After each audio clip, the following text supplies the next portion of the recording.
आज पत्रकार मित्रों, तेलंगाना हैदराबाद शहर में जस्टिस सुदर्शन रेड्डी को बधाई देने के लिए बहुत सारे लोग यहाँ पर हाजिर हुए। सीपीआई, सीपीएम, मेरे साथी मंत्री लोग, एमपी, एमएलसी, एमएलए और तेलुगु परिवार सब इधर हाजिर हुए। जस्टिस सुदर्शन रेड्डी उपराष्ट्रपति चुनाव में जो लड़ रहा है, हम सब लोग उनके मदद देने के लिए इधर हाजिर हुए।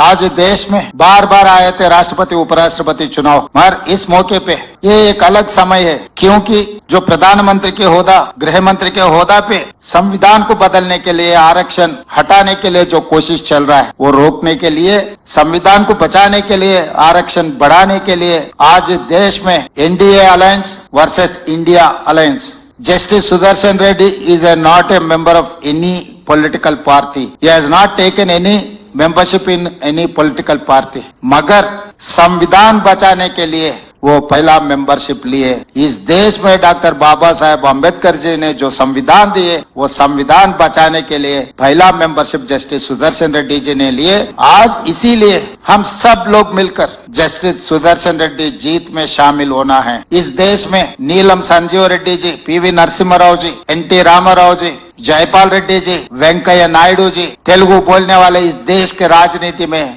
बहुत योगदान किए। आज जस्टिस सुदर्शन रेड्डी जी का भी इस चुनाव जीत में इस देश का जो राजनीति का नक्शा बदलने वाले हैं। इस देश में वोट चोरी से चुनाव जीतने वाले कुछ लोग हैं, तो 18 साल को वोट देकर नौजवान इस देश का एमएलए, एमपी को इस देश प्रधानमंत्री, मुख्यमंत्री को चुनाव करने के लिए मौका दिया हुआ है राजीव गांधी जी ने। इसीलिए आज India alliance across the political parties, कोई एजेंडा कुछ नहीं है। जस्टिस सुदर्शन रेड्डी जी के लिए कोई पार्टी नहीं है, उनका पार्टी है संविधान बचाने का पार्टी। ना कांग्रेस, ना कम्युनिस्ट, ना किसी पार्टी से उनको कोई लेना देना नहीं है। उनका जिम्मेदारी इतना ही है, 50 साल से वही काम करते हैं, आज भी उनका जिम्मेदारी वही उठाने के लिए वो तैयार हो गए, संविधान को बचाने के लिए। ये संविधान बचाए तो इस देश को बचा सकते हैं, नहीं तो इस देश में इस देश को खतरा आने वाले है। ये क्योंकि गृह मंत्री अमित शाह जी ने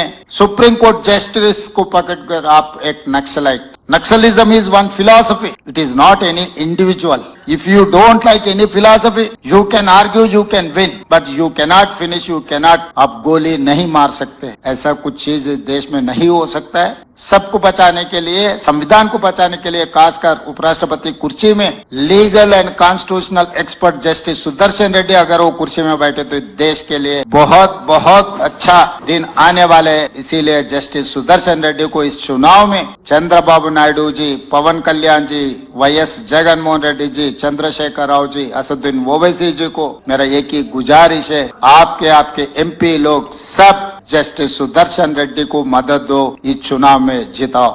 धन्यवाद मित्रों।